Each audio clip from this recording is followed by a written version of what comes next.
1866 yılında Gregor Mendel adında bir rahip, bezelyeleriyle ilgili yaptığı çalışma ile kalıtım biliminin temellerini attı. Kalıtım ya da genetik, bir canlı türünün karakterlerini nesilden nesile aktarmasına denir. Kalıtımı inceleyen bilime ise kalıtım bilimi adı verilir. Mendel'in kalıtım ile ilgili araştırmalarında bezelye bitkisini kullanmasının sebepleri ise bezelyelerin kolay yetişmesi, kısa sürede çok sayıda döl verebiliyor olması, bezelyelerin dışarıdan gelecek çiçek tozlarına kapalı olması ve tohum rengi, tohum şekli, çiçek rengi gibi çok sayıda kolay fark edilir karakterlere sahip olmasıdır. Anne ve babadan yavruya aktarılan her bir özelliğe karakter adı verilir. Her karakter bir çift gen ile ifade edilir. Kalıtımda kullanılan diğer kavramlara biraz göz atalım. Genotip, canlının sahip olduğu genetik yapıdır. Fenotip, canlının genotip özelliklerinin ifade edilmesiyle meydana gelen dış görünüşüdür. Baskın ya da dominant gen, oluşan dölde her koşulda kendi özelliğini gösteren gendir. Çekinik ya da resesif gen, oluşan dölde yalnızca kendisi var ise özelliğini gösterebilen gendir. Döllenme ya da çaprazlama. Eşeyli üreyen türlerde iki ayrı bireyden gelen erkek ve dişi üreme hücrelerinin birleşmesidir. Homolog kromozom. Biri anneden, diğeri babadan gelen, aynı özellikleri karşılayan kromozomlardır. Homozigoz ya da saf döl. Çekinik, baskın gibi aynı özellikteki iki genin bir arada bulunmasıdır. Heterozigot ya da melez döl. Baskın, çekinik gibi iki farklı özellikteki genin bir arada bulunmasıdır. Nesilden nesile aktarılan genetik kodların yapısında ve işleyişinde bazı değişiklikler meydana gelebilir.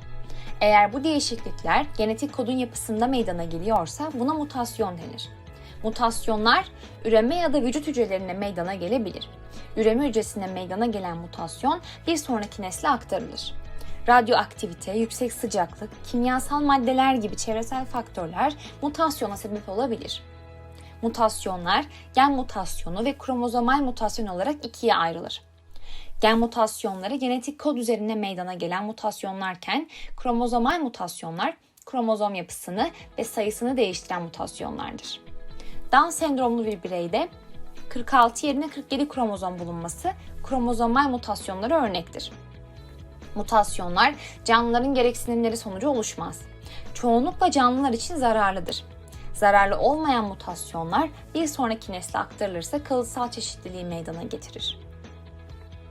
Kalıtsal yapıda bir değişiklik olmamasına rağmen çevresel faktörlerin etkisiyle genin işleyişinin değişmesine modifikasyon adı verilir. Modifikasyonlar kalıtsal değişikliğe sebep olmadıkları için nesilden nesile aktarılmazlar. Çuha çiçeğinin 30 derecenin altında kırmızı, daha yüksek sıcaklıkta beyaz renkli çiçek açması, Himalaya tavşanında sıcaklığa bağlı olarak kürk renginde değişiklik olması modifikasyona örnektir. Modifikasyonlar kalıtsal değişiklikler değildir. Canlılar hayatta kalabilmek için yaşadıkları ortama uyum sağlamak zorundadırlar. Örneğin çöl koşullarında yaşamaya adapte olmuş bir canlının kuzey kutbunda hayatta kalma şansı düşüktür. Canlıların bulundukları ortama uyum sağlamasına yardımcı olan kalıtsal özelliklere adaptasyon denir. Ortama uyum sağlayan canlıların hayatta kalıp türünü devam ettirmesine ve uyum sağlayamayanların soyunun gelecek nesillere aktarılamamasına doğal seçilim ya da varyasyon denir. Adaptasyonlar kalıtsal özelliklerdir. Çöl bitkilerinin küçük yapraklı olması, penguenlerin perdeli ayaklara sahip olması, kutup ayılarının kürkünün beyaz renkli olması adaptasyonlara örnek verilebilir. Belirli türlerin verecekleri fayda gözetilerek insan eliyle soylarının seçilip devam ettirilmesine yapay seçilim adı verilir. İnsan ve çevreyi olumsuz etkilemeyecek şekilde canlılar üzerinde bilim ve mühendislik ilkeleri gözetilerek yapılan çalışmalara biyoteknoloji denir. Biyoteknoloji aracılığı ile yüksek verimli ürünler elde edilebilir. Çevre sağlığını koruyacak ekipmanlar üretilebilir. Farklı hastalıklar tedavi edilebilir, tedavi koşulları iyileştirilebilir. Gen tedavisi, tür islahı, klonlama ve aşılama biyoteknolojik uygulamalara örnektir.